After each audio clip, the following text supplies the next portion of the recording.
Metamorphosis by Franz Kafka, translated by David Wyllie. Chapter 1. One morning when Gregor Samsa woke from troubled dreams, he found himself transformed in his bed into a horrible vermin. He lay on his armor-like back, and if he lifted his head a little, he could see his brown belly, slightly domed and divided by arches into stiff sections. The bedding was hardly able to cover it, and seemed ready to slide off any moment. His many legs, pitifully thin compared with the size of thereest of him, waved about helplessly as he looked. "What's happened to me?" he thought. It wasn't a dream. His room, a proper human room, although a little too small, lay peacefully between its four familiar walls. A collection of textile samples lay spread out on the table. Samsa was a traveling salesman, and above it there hung a picture that he had recently cut out of an illustrated magazine and housed in a nice gilded frame. It showed a lady fitted out with a fur hat and fur boa, who sat upright, raising a heavy fur muff that covered the whole of her lower arm towards the viewer. Gregor then turned to look out the window at the dull weather. Drops of rain could be heard hitting the pane, which made him feel quite sad. "How about if I sleep a little bit longer and forget all this nonsense?" he thought. But that was something he was unable to do, because he was used to sleeping on his right, and in his present state, couldn't get into that position. However hard he threw himself onto his right, he always rolled back to where he was. He must have tried it 100 times, shut his eyes so that he wouldn't have to look at the floundering legs, and only stopped when he began to feel a mild, dull pain there that he had never felt before. "Oh God," he thought, "what a strenuous career it is that I've chosen. Traveling day in and day out. Doing business like this takes much more effort than doing your own business at home, and on top of that, there's the curse of traveling, worries about making train connections, bad and irregular food, contact with different people all the time so that you can never get to know anyone or become friendly with them. It can now go to hell." He felt a slight itch up on his belly, pushed himself slowly up on his back towards the headboard so that he could lift his head better, found where the itch was, and saw that it was covered with lots of little white spots which he didn't know what to make of. And when he tried to feel the place with one of his legs, he drew it quickly back, because as soon as he touched it, he was overcome by a cold shudder. He slid back into his former position. "Getting up early all the time," he thought. "It makes you stupid. You've got to get enough sleep. Other traveling salesmen live a life of luxury. For instance, whenever I go back to the guest house during the morning to copy out the contract, these gentlemen are always still sitting there eating their breakfasts. I ought to just try that with my boss. I'd get kicked out on the spot, but who knows? Maybe that would be the best thing for me. If I didn't have my parents to think about, I'd have given in my notice a long time ago. I'd have gone up to the boss and told him just what I think, tell him everything I would, let him know just what I feel. He'd fall right off his desk. And it's a funny sort of business to be sitting up there at your desk, talking down at your subordinates from up there, especially when you have to go right up close because the boss is hard of hearing. Well, there's still some hope. Once I've got the money together to pay off my parents' debt to him, another 5 or 6 years, I suppose. That's definitely what I'll do. That's when I'll make the big change. First of all, though, I've got to get up. My train leaves at 5. And he looked over at the alarm clock ticking on the chest of drawers. God in heaven, he thought. It was 6:30, and the hands were quietly moving forwards.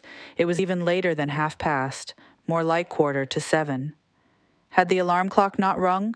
He could see from the that it had been set for 4 o'clock as it should have been. It certainly must have rung. Yes, but was it possible to quietly sleep through that furniture rattling noise? True. He had not slept peacefully, but probably all the more deeply because of that. What should he do now? The next train went at 7.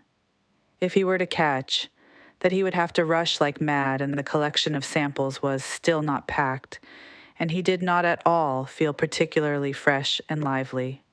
And even if he did catch the train, he would not avoid his boss's anger, as the office assistant would have been there to see the 5 o'clock train go.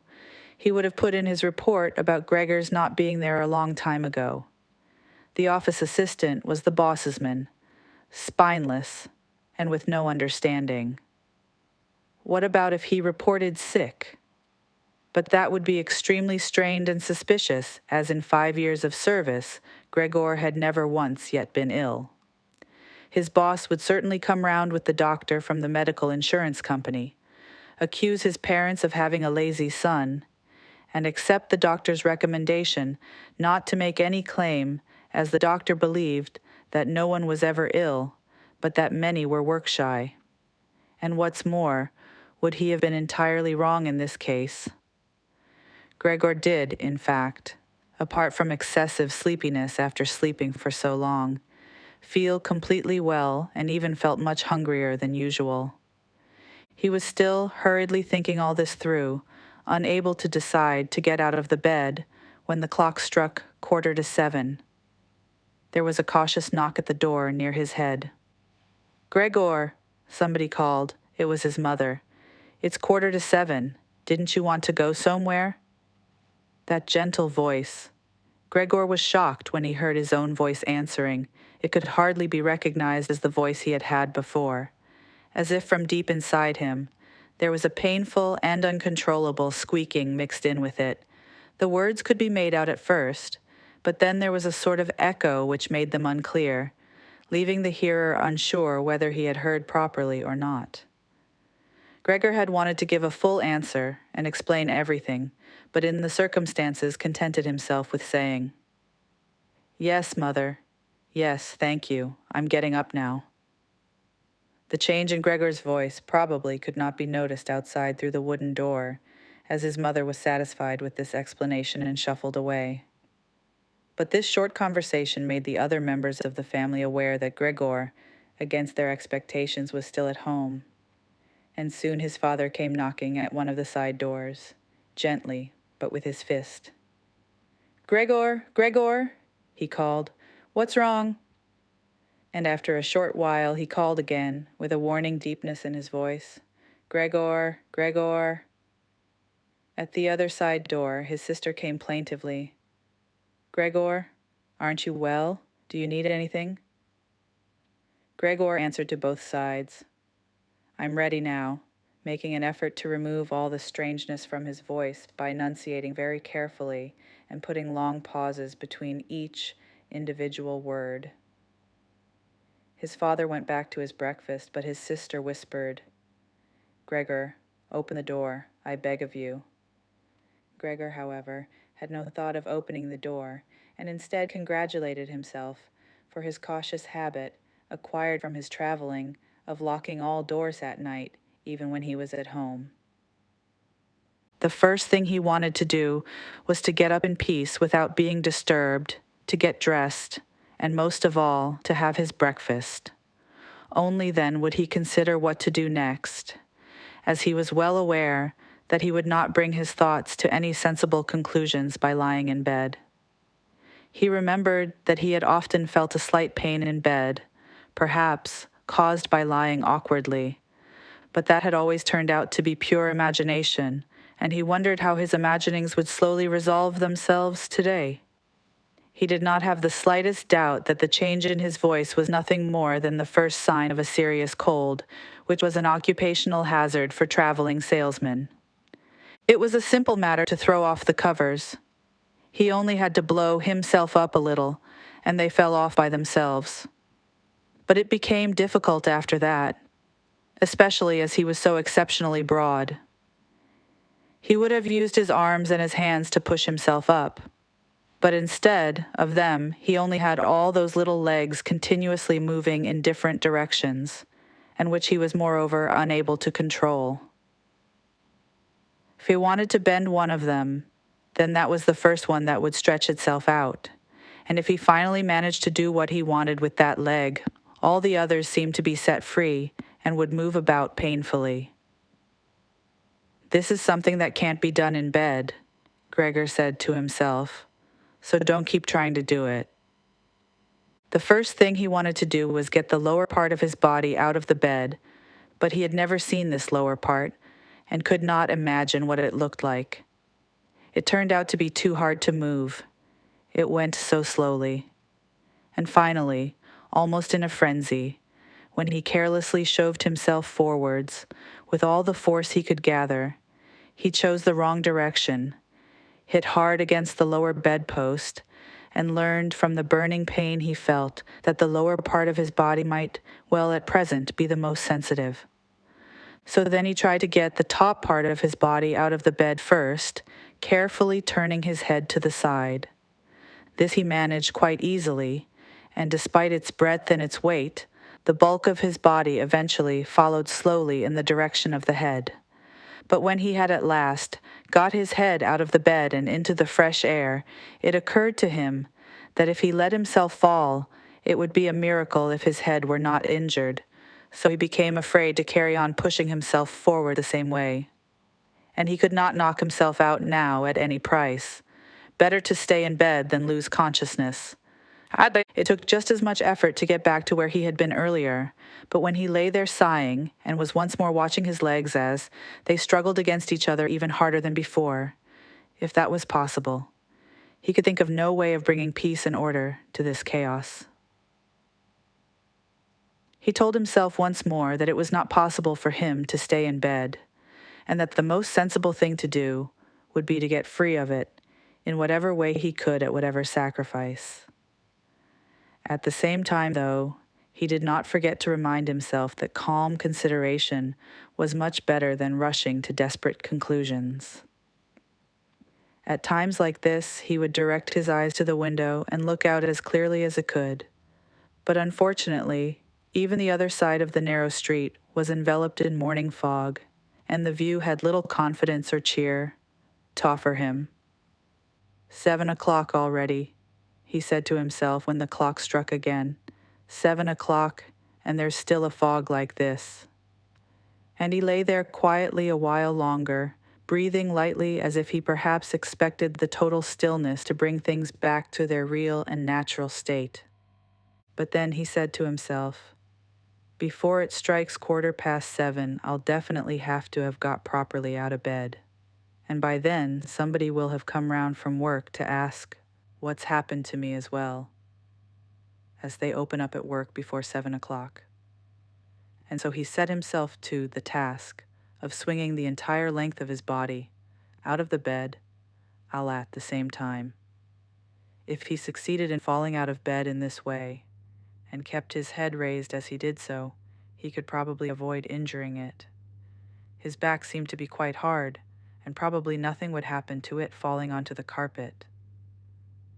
His main concern was for the loud noise he was bound to make, and which even through all the doors would probably raise concern, if not alarm. But it was something that had to be risked. When Gregor was already sticking halfway out of the bed, the new method was more of a game than an effort. All he had to do was rock back and forth. It occurred to him how simple everything would be if somebody came to help him. 2 strong people, he had his father and the maid in mind, would have been more than enough. They would only have to push their arms under the dome of his back, peel him away from the bed, bend down with the load, and then be patient and careful as he swang over onto the floor, where, hopefully, the little legs would find a use. Should he really call for help, though, even apart from the fact that all the doors were locked?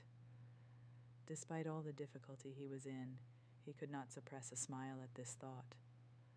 After a while, he had already moved so far across that it would have been hard for him to keep his balance if he rocked too hard.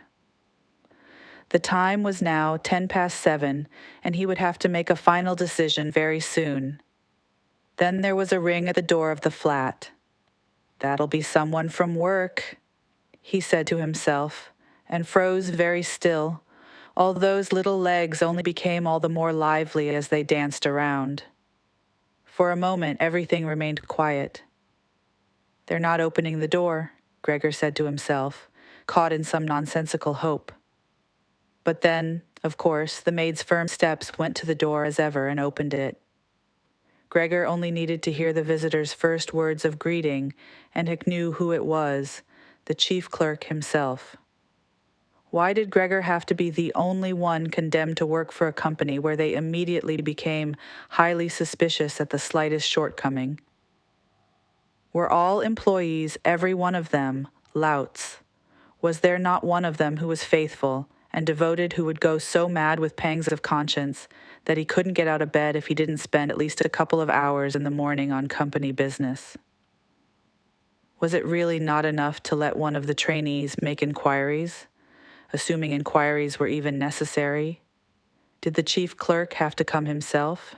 And did they have to show the whole innocent family that this was so suspicious that only the chief clerk could be trusted to have the wisdom to investigate? And more because these thoughts had made him upset than through any proper decision, he swung himself with all his force out of the bed. There was a loud thump, but it wasn't really a loud noise. His fall was softened a little by the carpet, and Gregor's back was also more elastic than he had thought, which made the sound muffled and not too noticeable. He had not held his head carefully enough, though, and hit it as he fell.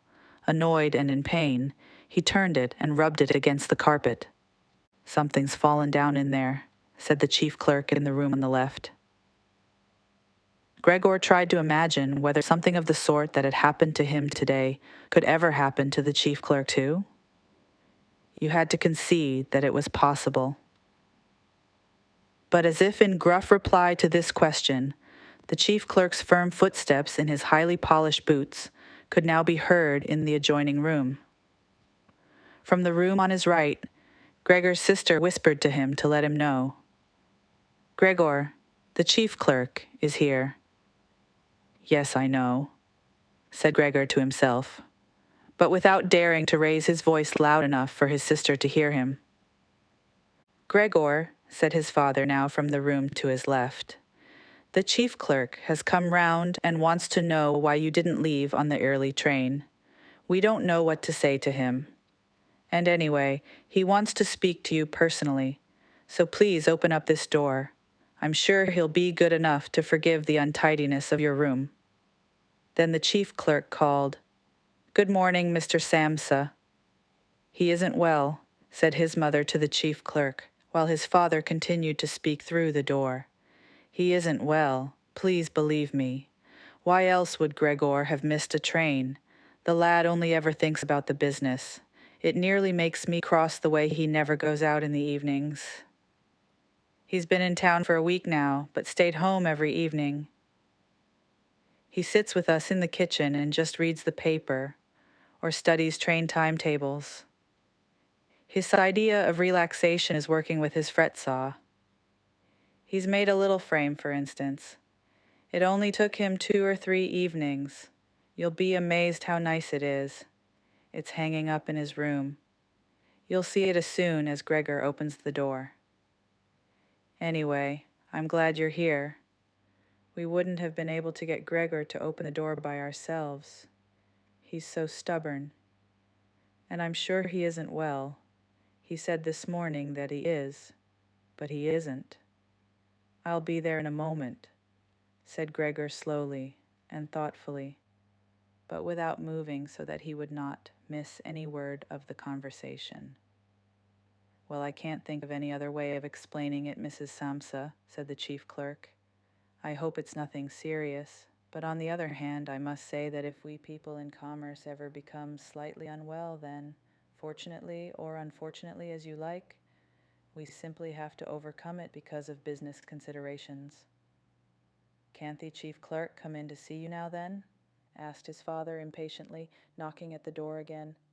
"No," said Gregor. In the room on his right there followed a painful silence. In the room on his left, his sister began to cry. So why did his sister not go and join the others? She had probably only just got up and had not even begun to get dressed. And why was she crying?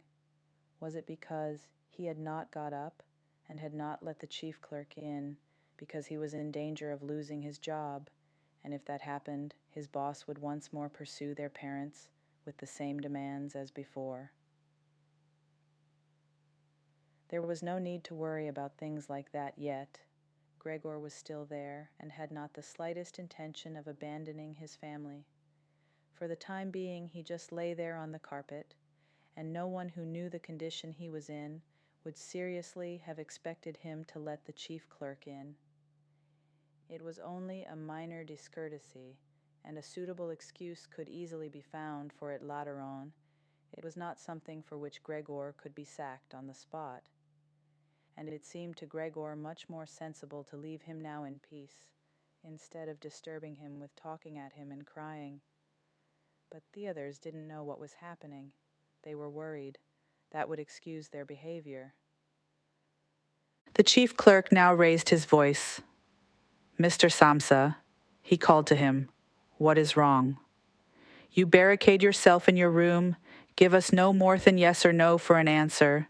You are causing serious and unnecessary concern to your parents, and you fail, and I mention this just by the way, you fail to carry out your business duties in a way that is quite unheard of.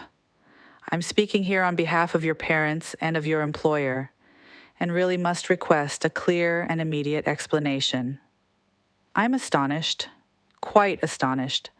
I thought I knew you as a calm and sensible person, and now you suddenly seem to be showing off with peculiar whims. This morning, your employer did suggest a possible reason for your failure to appear. It's true. It had to do with the money that was recently entrusted to you. But I came near to giving him a word of honor that that could not be the right explanation. But now that I see your incomprehensible stubbornness, I no longer feel any wish whatsoever to intercede on your behalf, and nor is your position all that secure. I had originally intended to say all this to you in private, but since you caused me to waste my time here for no good reason, I don't see why your parents should not also learn of it. Your turnover has been very unsatisfactory of late. I grant you that it's not the time of year to do especially good business. We recognize that. But there simply is no time of year to do no business at all. Mr. Samsa, we cannot allow there to be. But sir, called Gregor, beside himself and forgetting all else in the excitement, I'll open up immediately, just a moment. I'm slightly unwell, an attack of dizziness. I haven't been able to get up. I'm still in bed now. I'm quite fresh again now, though. I'm just getting out of bed. Just a moment. Be patient. It's not quite as easy as I'd thought. I'm quite all right now, though. It's shocking. What can suddenly happen to a person? I was quite all right last night. My parents know about it, perhaps better than me. I had a small symptom of it last night already. They must have noticed it. I don't know why I didn't let you know at work. But you always think you can get over an illness without staying at home. Please don't make my parents suffer. There's no basis for any of the accusations you're making.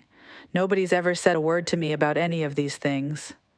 Maybe you haven't read the latest contracts I sent in. I'll set off with the 8 o'clock train. As well, these few hours of rest have given me strength. You don't need to wait, sir. I'll be in the office soon after you. And please be so good as to tell that to the boss and recommend me to him. And while Gregor gushed out these words, hardly knowing what he was saying, he made his way over to the chest of drawers. This was easily done, probably because of the practice he had already had in bed, where he now tried to get himself upright. He really did want to open the door, really did want to let them see him, and to speak with the chief clerk. The others were being so insistent, and he was curious to learn what they would say when they caught sight of him. If they were shocked, then it would no longer be Gregor's responsibility, and he could rest. If, however, they took everything calmly, he would still have no reason to be upset, and if he hurried, he really could be at the station for 8 o'clock. The first few times he tried to climb up on the smooth chest of drawers, he just slid down again, but he finally gave himself one last swing and stood there upright. The lower part of his body was in serious pain, but he no longer gave any attention to it. Now he let himself fall against the back of a nearby chair and held tightly to the edges of it with his little legs. By now he had also calmed down and kept quiet so that he could listen to what the chief clerk was saying. "Did you understand a word of all that?" the chief clerk asked his parents. "Surely he's not trying to make fools of us?" "Oh, God," called his mother, who was already in tears. "He could be seriously ill and we're making him suffer. Greta, Greta," she then cried. "Mother?" his sister called from the other side. They communicated across Gregor's room. "You'll have to go for the doctor straight away. Gregor is ill. Quick, get the doctor. Did you hear the way Gregor spoke just now?" "That was the voice of an animal," said the chief clerk, with a calmness that was in contrast with his mother's screams. "Anna! Anna!" his father called into the kitchen through the entrance hall, clapping his hands. "Get a locksmith here now." And the two girls, their skirts swishing, immediately ran out through the hall, wrenching open the front door of the flat as they went. How had his sister managed to get dressed so quickly? There was no sound of the door banging shut again. They must have left it open. People often do in homes where something awful has happened. Gregor, in contrast, had become much calmer, so they couldn't understand his words anymore, although they seemed clear enough to him, clearer than before. Perhaps his ears had become used to the sound. They had realized, though, that there was something wrong with him, and were ready to help. The first response to his situation had been confident and wise, and that made him feel better. He felt that he had been drawn back in among people, and from the doctor and the locksmith he expected great and surprising achievements, although he did not really distinguish one from the other. Whatever was said next would be crucial, so in order to make his voice as clear as possible, he coughed a little, but taking care to do this not too loudly as event. This might well sound different from the way that a human coughs, and he was no longer sure he could judge this for himself. Meanwhile, it had become very quiet in the next room. Perhaps his parents were sat at table, whispering with the chief clerk, or perhaps they were all pressed against the door and listening. Gregor slowly pushed his way over to the door with the chair. Once there, he let go of it and threw himself onto the door, holding himself upright against it using the adhesive on the tips of his legs. Here stood there a little while to recover from the effort involved, and then set himself to the task of turning the key in the lock with his mouth. He seemed, unfortunately, to have no proper teeth. How was he then to grasp the key? But the lack of teeth was, of course, made up for with a very strong jaw. Using the jaw, he really was able to start, the key turning, ignoring the fact that he must have been causing some kind of damage as a brown fluid came from his mouth, flowed over the key, and dripped onto the floor. "Listen," said the chief clerk in the next room. "He's turning the key." Gregor was greatly encouraged by this, but they all should have been calling to him, his father and his mother too. "Well done, Gregor," they should have cried. "Keep at it, keep hold of the lock." And with the idea that they were all excitedly following his efforts, he bit on the key with all his strength, paying no attention to the pain he was causing himself. As the key turned round, he turned around the lock with it, only holding himself upright with his mouth, and hung on to the key or pushed it down again with the whole weight of his body as needed. The clear sound of the lock as it snapped back was Gregor's sign that he could break his concentration, and as he regained his breath, he said to himself, "So, I didn't need the locksmith after all." Then he laid his head on the handle of the door to open it completely. Because he had to open the door in this way, it was already wide open before he could be seen. He had first to slowly turn himself around one of the double doors, and he had to do it very carefully if he did not want to fall flat on his back before entering the room. He was still occupied with this difficult movement, unable to pay attention to anything else, when he heard the chief clerk exclaim aloud, "Oh!" which sounded like the soughing of the wind. Now he also saw him. He was the nearest to the door, his hand pressed against his open mouth, and slowly retreating as if driven by a steady and invisible force. Gregor's mother, her hair still disheveled from bed despite the chief clerk's being there, looked at his father. Then she unfolded her arms, took 2 steps forward towards Gregor, and sank down onto the floor into her skirts that spread themselves out around her as her head disappeared down onto her breast. His father looked hostile and clenched his fists, as if wanting to knock Gregor back into his room. Then he looked uncertainly round the living room, covered his eyes with his hands, and wept so that his powerful chest shook. So Gregor did not go into the room, but leant against the inside of the other door, which was still held bolted in place. In this way, only half of his body could be seen, along with his head above it, which he leant over to one side as he peered out at the others. Meanwhile, the day had become much lighter. Part of the endless gray-black building on the other side of the street, which was a hospital, could be seen quite clearly with the austere and regular line of windows piercing its facade. The rain was still falling, now throwing down large individual droplets which hit the ground one at a time. The washing up from breakfast lay on the table. There was so much of it because, for Gregor's father, breakfast was the most important meal of the day, and he would stretch it out for several hours as he sat reading a number of different newspapers. On the wall exactly opposite there was a photograph of Gregor when he was a lieutenant in the army, his sword in his hand and a carefree smile on his face as he called forth respect for his uniform and bearing. The door to the entrance hall was open, and as the front door of the flat was also open, he could see onto the landing and the stairs where they began their way down below. "Now then," said Gregor, well aware that he was the only one to have kept calm, "I'll get dressed straight away now, pack up my samples and set off. Will you please just let me leave? You can see," he said to the chief clerk, "that I'm not stubborn and I like to do my job. Being a commercial traveler is arduous, but without traveling I couldn't earn my living. So where are you going? Into the office?" "Yes. Will you report everything accurately then?" It's quite possible for someone to be temporarily unable to work, but that's just the right time to remember what's been achieved in the past, and consider that later on, once the difficulty has been removed, he will certainly work with all the more diligence and concentration.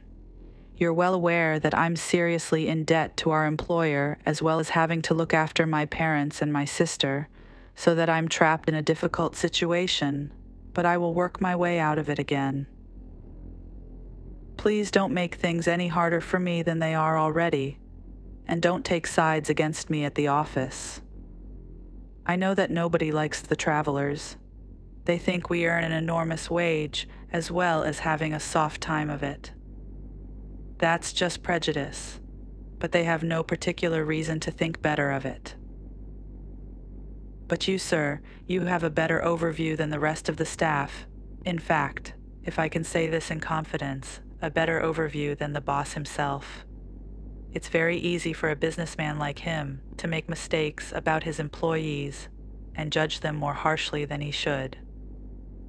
And you're also well aware that we travelers spend almost the whole year away from the office, so that we can very easily fall victim to gossip and chance and groundless complaints, and it's almost impossible to defend yourself from that sort of thing. We don't usually even hear about them, or if at all, it's when we arrive back home exhausted from a trip, and that's when we feel the harmful effects of what's been going on without even knowing what caused them. Please don't go away. At least first say something to show that you grant that I'm at least partly right. But the chief clerk had turned away as soon as Gregor had started to speak, and with protruding lips, only stared back at him over his trembling shoulders as he left. He did not keep still for a moment while Gregor was speaking, but moved steadily towards the door without taking his eyes off him. He moved very gradually, as if there had been some secret prohibition on leaving the room. It was only when he had reached the entrance hall that he made a sudden movement, drew his foot from the living room, and rushed forward in a panic. In the hall, he stretched his right hand far out towards the stairway as if out there were some supernatural force waiting to save him. Gregor realized that it was out of the question to let the chief clerk go away in this mood if his position in the firm was not to be put into extreme danger. That was something his parents did not understand very well. Over the years, they had become convinced that this job would provide for Gregor for his entire life, and besides, they had so much to worry about at present that they had lost sight of any thought for the future. Gregor, though, did think about the future. The chief clerk had to be held back, calmed down, convinced, and finally won over. The future of Gregor and his family depended on it. If only his sister were here. She was clever. She was already in tears while Gregor was still lying peacefully on his back. And the chief clerk was a lover of women. Surely she could persuade him. She would close the front door in the entrance hall and talk him out of his shocked state. But his sister was not there. Gregor would have to do the job himself. And without considering that he still was not familiar with how well he could move about in his present state, or that his speech still might not, or probably would not, be understood, he let go of the door, pushed himself through the opening, tried to reach the chief clerk on the landing, who, ridiculously, was holding onto the banister with both hands. But Gregor fell immediately over and, with a little scream as he sought something to hold on to, landed on his numerous little legs. Hardly had that happened then, for the first time that day, he began to feel all right with his body. The little legs had the solid ground under them. To his pleasure, they did exactly as he told them. They were even making the effort to carry him where he wanted to go, and he was soon believing that all his sorrows would soon be finally at an end. He held back the urge to move, but swayed from side to side as he crouched there on the floor. His mother was not far away in front of him and seemed at first quite engrossed in herself, but then she suddenly jumped up, with her arms outstretched and her fingers spread, shouting, "Help! For pity's sake, help!" The way she held her head suggested she wanted to say Gregor better, but the unthinking way she was hurrying backwards showed that she did not. She had forgotten that the table was behind her with all the breakfast things on it. When she reached the table, she sat quickly down on it without knowing what she was doing, without even seeming to notice that the coffee pot had been knocked over and a Gushov coffee was pouring down onto the carpet. "Mother, mother," said Gregor gently, looking up at her. He had completely forgotten the chief clerk for the moment, but could not help himself snapping in the air with his jaws at the sight of the flow of coffee. That set his mother screaming anew. She fled from the table and into the arms of his father as he rushed towards her. Gregor, though, had no time to spare for his parents now. The chief clerk had already reached the stairs. With his chin on the banister, he looked back for the last time. Gregor made a run for him. He wanted to be sure of reaching him. The chief clerk must have expected something, as he leapt down several steps at once and disappeared, his shouts resounding all around the staircase. The flight of the chief clerk seemed unfortunately to put Gregor's father into a panic as well. Until then, he had been relatively self-controlled, but now, instead of running after the chief clerk himself, or at least not impeding Gregor as he ran after him, Gregor's father seized the chief clerk's stick in his right hand. The chief clerk had left it behind on a chair, along with his hat and overcoat, picked up a large newspaper from the table with his left, and used them to drive Gregor back into his room, stamping his foot at him as he went. Gregor's appeals to his father were of no help. His appeals were simply not understood. However much he humbly turned his head, his father merely stamped his foot all the harder. Across the room, despite the chilly weather, Gregor's mother had pulled open a window, leant far out of it, and pressed her hands to her face. A strong draught of air flew in from the street towards the stairway. The curtains flew up. The newspapers on the table fluttered, and some of them were blown onto the floor. Nothing would stop Gregor's father. Ash drove him back, making hissing noises at him like a wild man. Gregor had never had any practice in moving backwards, and was only able to govry slowly. If Gregor had only been allowed to turn round, he would have been back in his room straight away. But he was afraid that if he took the time to do that, his father would become impatient, and there was the threat of a lethal blow to his back or head from the stick in his father's hand any moment. Eventually, though, Gregor realized that he had no choice as he saw, to his disgust, that he was quite incapable of going backwards in a straight line. So he began, as quickly as possible and with frequent anxious glances at his father, to turn himself round. It went very slowly, but perhaps his father was able to see his good intentions, as he did nothing to hinder him. In fact, now, and then he used the tip of his stick to give directions from a distance as to which way to turn. If only his father would stop that unbearable hissing. It was making Gregor quite confused. When he had nearly finished turning round, still listening to that hissing, he made a mistake and turned himself back a little, the way he had just come. He was pleased when he finally had his head in front of the doorway, but then saw that it was too narrow, and his body was too broad to get through it without further difficulty. In his present mood, it obviously did not occur to his father to open the other of the double doors, so that Gregor would have enough space to get through. He was merely fixed on the idea that Gregor should be got back into his room as quickly as possible. Nor would he ever have allowed Gregor the time to get himself upright as preparation for getting through the doorway. What he did, making more noise than ever, was to drive Gregor forward, all the harder, as if there had been nothing in the way.